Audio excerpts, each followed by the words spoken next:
ایک درویش جس کی نیک دلی نورانی چہرے سے عیاں تھی بادشاہ کے دربار میں آیا۔ اس کے لباس میں پیوند لگے ہوئے تھے۔ بادشاہ بڑا پارک تھا، ایک ہی نظر میں پرکھ گیا کہ ہنستا حال درویش بڑا نیک دل انسان ہے۔ بادشاہ اس کی باتوں سے بڑا متاثر ہوا۔ اس نے اسے اپنا درباری بنا لیا اور حکم دیا نیک دل درویش کو شاہی حمام میں پہنچا دیا جائے، جہاں وہ غسل کرے اور نئے کپڑے پہنے۔ بادشاہ کے حکم کی فوراً تعمیل کی گئی۔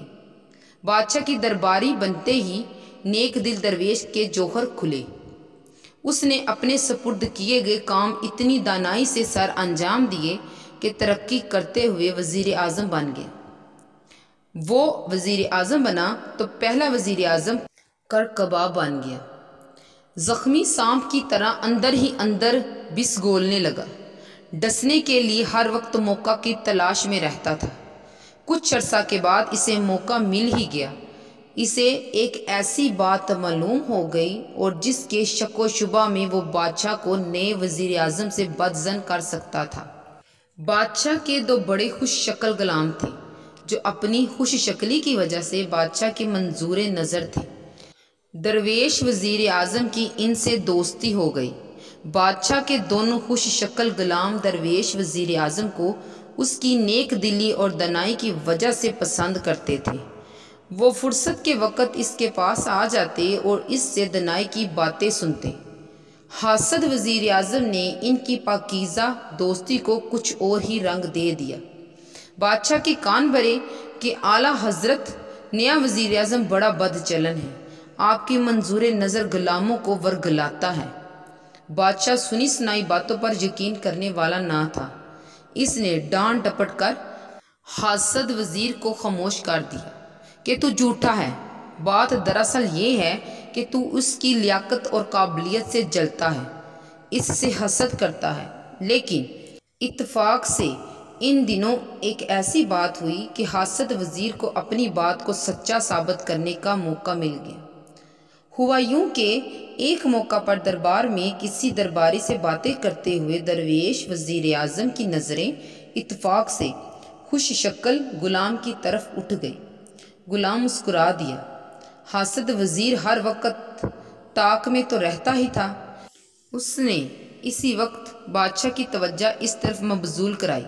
بادشاہ نے درویش وزیر اعظم اور خوش شکل غلام کو اشاروں سے باتیں کرتے دیکھا تو غصے سے آگ بگولا ہو گیا۔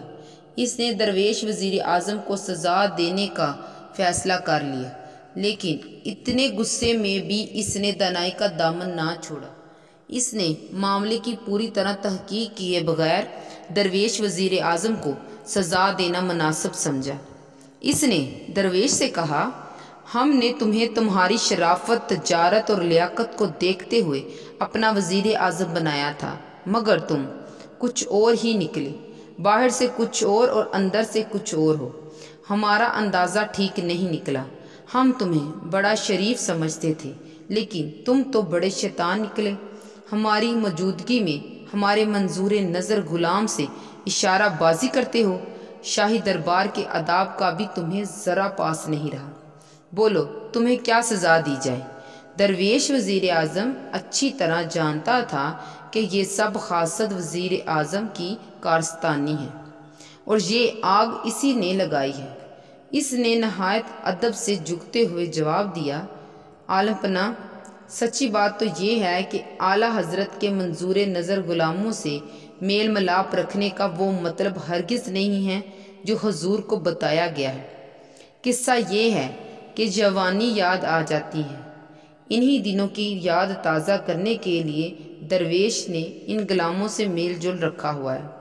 اب عالم پناہ جو جی آئے سزا دیں، سر تسلیم ہم ہیں۔